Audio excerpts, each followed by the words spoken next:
कुछ बच्चे स्कूल में ऐसे भी आते हैं जिनकी साफ सफाई बिल्कुल ही जीरो होती है। बार बार माता पिता को सूचित करने के बाद भी वह बच्चे का सही से ध्यान नहीं रख पाते हैं। अब पता नहीं है कि किस कारण से ऐसा हो पाता है, किस कारण से वे बच्चे का सही से केयर नहीं कर पाते हैं। कई बार बच्चे इतने गंदे होते हैं कि लग रहा है कि वे पता नहीं कहाँ से आ रहे हैं, मिट्टी से लौट करके आ रहे हैं। पेरेंट को हमने कई बार कंप्लेन भी किया है कि बच्चे का ध्यान रखें, उन्हें साफ सुथरा करके स्कूल भेजें ताकि वे कंफर्टेबल रह सकेंगे। उन्हें हर 2 दिन 4 दिन में किसी न किसी बच्चे की बीमार होने की सूचना स्कूल को मिलती रहती है और बच्चे स्कूल गैप करते हैं। तो इसका कारण ही ये है, चूँकि बच्चे गंदे तरीके से रहते हैं, क्लीन नहीं रहते हैं, तो उन्हें वायरल होता है, उन्हें सर्दी होती है, उन्हें फीवर होता है।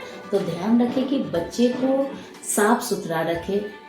यदि बार बार उन्हें सर्दी हो रही है तो उन्हें पानी से बार बार पानी के आसपास नहीं जाने दें, धूप के आसपास नहीं जाने दें, डस्ट में बहुत ज़्यादा उन्हें नहीं जाने दें। कोशिश करें कि उन्हें सुरक्षित रखें। अगर बच्चे खेल रहे हैं तो इस तरह का माहौल बनाएं जो मिट्टी, पानी और धूप के संपर्क से वो बिल्कुल ही कम हो, उस संपर्क में नहीं जा पाएँ। और जब भी बच्चे स्कूल आते हैं तो उन्हें अच्छे से क्लीन करें। यदि बच्चे को आप स्नान करा सकते हैं पर डे तो कराइए, और यदि उन्हें स्नान नहीं करा सकते हैं तो मैं बार बार कहती हूँ कि बच्चे को कपड़े भिगो करके उसे अच्छे से बॉडी को क्लीन कर दीजिए, और क्लीन करने के बाद उन्हें साफ सुथरे कपड़े पहनाइए। क्योंकि अब गर्मी का मौसम शुरू हो चुका है तो बच्चे का कपड़ा जो है वो पर डे आप लोग चेंज कीजिए, कि कपड़े को रोज़ रोज़ मत पहनाइए। इससे भी इन्फेक्शन होता है, वायरल होते हैं, सर्दी जुकाम होती है। तो इन सब चीज़ों का ध्यान रखें। कुछ माता पिता ऐसे हैं जो बच्चे को इस तरह से सर में तेल डाल देते हैं कि बिल्कुल सर से वो तेल जो है नीचे की तरफ चूते रहता है, आते रहता है, और बच्चा बिल्कुल अनकंफर्टेबल हो जाता है। आए दिनों कई सारे बच्चे हैं जो अपने बाल में इतना ज़्यादा सरसों का तेल लगा के आते हैं जिससे कि वे एकदम अनकंफर्टेबल हो जाते हैं और बिल्कुल पसीना उनके ऊपर आने लगता है और ठीक से वो पढ़ाई भी नहीं कर पाते हैं। मैंने कई बार पेरेंट्स से इस बात की शिकायत की है कि आप इन चीज़ों को सुधार करें। तो ये ज़रूरी है कि इन तेल सर में उतना ही डालें जितना ज़रूरी हो, ज़रूरत से ज़्यादा तेल नहीं डालें, इससे आपके बच्चे ही अनकंफर्टेबल होते हैं। 5वां और सबसे अंतिम पॉइंट है हमारा बच्चे के लंच बॉक्स से संबंधित।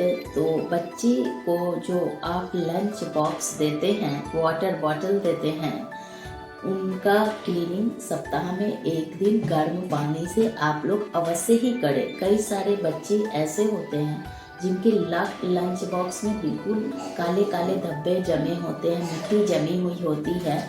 तो ये बताइए कि जब आप बच्चे को साफ सफाई से खाना नहीं देंगे तो बीमार तो वे होंगे। जो भी खाना आप बच्चे को देते हैं उसमें कोई पार्टिकल जम जाते हैं और उनकी क्लीनिंग अच्छे से नहीं हो पाती है, उसमें सड़न होती है, तो वे कल होकर के आपके बच्चे को बीमार करेंगे। तो इसके लिए ज़रूरी है कि बच्चे के लंच बॉक्स को कम से कम सप्ताह में 1 दिन गर्म पानी में क्लीन ज़रूर करें। बच्चे को आप जो भी लंच बॉक्स देते हैं कोशिश कीजिए कि आप स्टील का लंच बॉक्स बच्चे को दीजिए।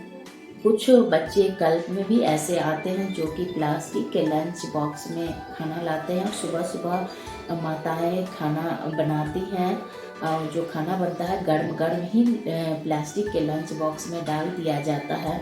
और आप सभी को पता है कि प्लास्टिक को बिल्कुल ही बैन कर दिया जा चुका है। प्लास्टिक शरीर के लिए, ह्यूमन्स के लिए बहुत ही हार्मफुल है। तो प्लास्टिक में जब हम गर्म चीज़ों को डालते हैं तो वो पिघलता है, जब पिघलने से वो खाना में मिल जाता है। कई बार आप देखते होंगे कि पॉलीथीन में, प्लास्टिक के पॉलीथीन में या किसी डब्बे में आप किसी गर्म चीज़ को रखते हैं तो उसमें जो कलर होता है वो निकल उसमें आ जाता है। तो आप समझ सकते हैं कि जब उसमें वो केमिकल्स, उसमें जो प्लास्टिक में यूज किया गया है वो जब खाना में आ जाएगा, आपके बच्चे उसे लेंगे। तो इसी के कारण बच्चे को पेट में इतनी सारी प्रॉब्लम्स होती है, ब्रीथिंग में प्रॉब्लम होती है। उल्टियाँ होती हैं। तो ध्यान रखें कि आपको बच्चे को प्लास्टिक के बैग में, प्लास्टिक के टिफ़िन में खाना बिल्कुल भी नहीं देना है। खाना स्टील के ही बॉक्स में देंगे और बिल्कुल क्लीन करके देंगे। इस चीज़ का आप सभी माता-पिता को ध्यान रखना है कि प्लास्टिक को बिल्कुल ही अवॉइड करना है।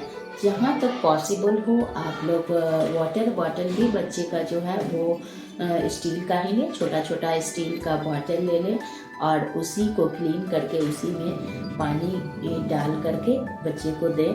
और आप जो बच्चे को लंच में देते हैं वे ध्यान रखें कि चूँकि बच्चे आपके छोटे हैं तो ऐसे लंच उन्हें दें जो कि वो आसानी से ख़त्म कर सके, वो खा सके आसानी से उन चीज़ों को।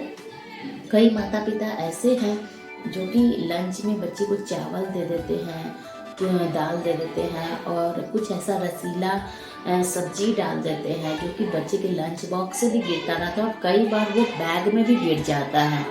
कई बार रोटी डाल देते हैं और उसके ऊपर से बहुत सारा सब्जी रस के साथ डाल देते हैं तो वो बिल्कुल गीला हो जाता है और बच्चे वो खा नहीं पाता है अच्छे से। और फिर पेरेंट आकर के बोलते हैं कि बच्चा हमारा खाना छोड़ कर के ले गया है, उसे खा नहीं पाया है। तो आप एक बार खुद भी देखिए कि आप जो बच्चे को लंच दे रहे हैं, खाना दे रहे हैं, 3 घंटा बाद क्या वो खाने योग्य है? क्या उसे बच्चा खा पाएगा? तो इस चीज़ों को ध्यान दीजिए आप लोग कि बच्चे को वैसा फूड दीजिए जो उनके लिए हेल्दी भी हो, प्लस में वो इस तरह से हो कि 3-4 घंटे तक भी वो खाने के लायक हो। तो ड्राई कुछ भी दीजिए, वो ड्राई दीजिए, पराठा दीजिए, रोटी दीजिए, वेजिटेबल्स, फ्रूट्स दीजिए। यदि रस वाली सब्जी है या कुछ है, खीर है, तो उसे आप अलग-अलग करके छोटे-छोटे बॉक्स में दीजिए जिससे कि वे आसानी से खा सकें और देखने में भी सुंदर लगे ताकि बच्चे उसे मन से खा सकेंगे, वापस लेके नहीं जाएँगे। तो इस चीज़ के लिए आप सभी को ही ध्यान देना पड़ेगा। बच्चे को ऐसा ही खाना दें जिसे वे आसानी से खा सकते हैं।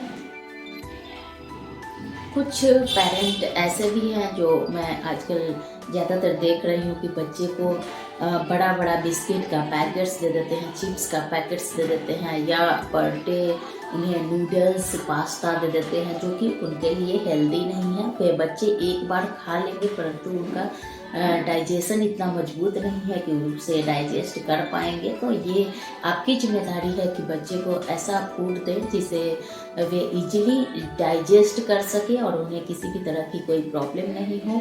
बच्चे को यदि आप बिस्किट दे रहे हैं तो उसमें से 2-4 बिस्किट ही उन्हें बॉक्स में रख कर के दें, उन्हें बड़ा-बड़ा पैकेट्स नहीं दें, चिप्स की पैकेट्स नहीं दें उन्हें बड़ी-बड़ी। इनसे उन्हें ही समस्या होती है, कई तरह की पेट में प्रॉब्लम होती है जिसके लिए आप सभी को ही परेशान होना होता है। तो आशा है कि आप सभी को इन सारी पॉइंट्स समझ में आई होगी और आप सब इन्हें फॉलो भी करेंगे। ये सारे पॉइंट्स आपके बच्चे के लिए ही हैं, बच्चे के लिए ज़रूरी है, आपके लिए ज़रूरी है, आपको परेशानी से बचाएगी, आपके बच्चे को बचाएगी। तो चलिए फिर से मिलते हैं नई वीडियो में नई जानकारी के साथ।